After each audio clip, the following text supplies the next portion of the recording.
Islam is a principle. Islam is a comprehensive system. Islam is a law. You may call it a religion.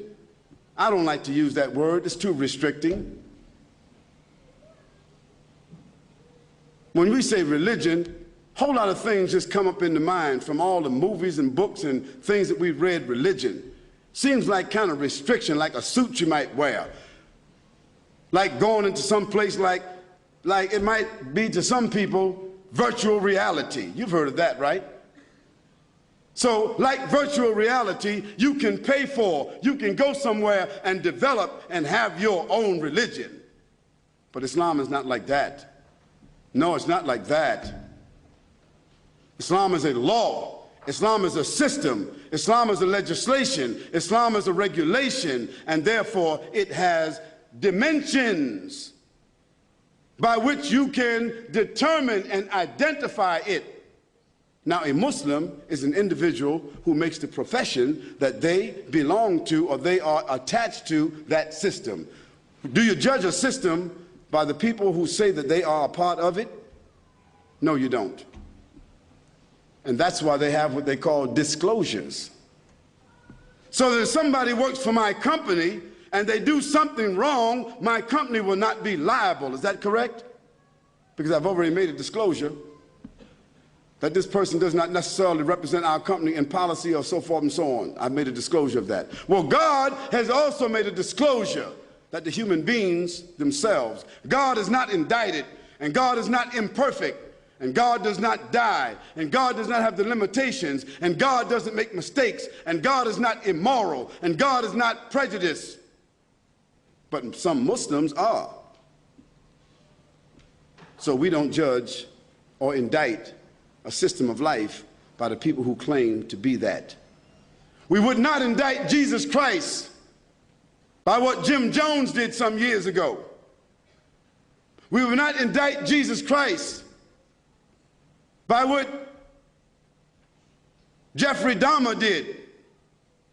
We would not indict Jesus Christ by what Charles Manson did. We would not indict Jesus Christ by the Oklahoma bomber. What was his name? Timothy McVeigh.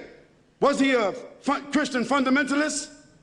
We would not indict him. We would not call any of those people Christian fanatics, Christian terrorists. We would not say that the IRA in Ireland, that they are Christian fanatics. We don't say that.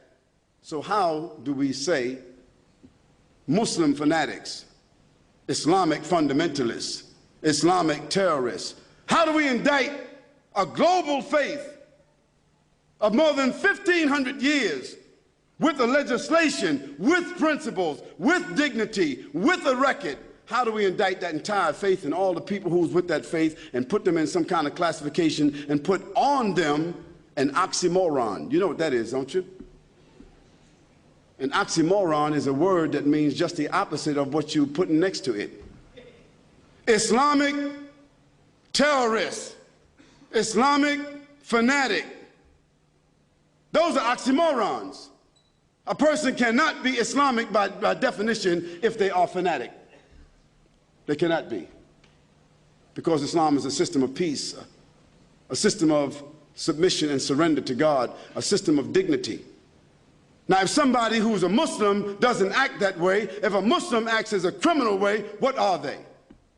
They're a Muslim criminal, is that correct?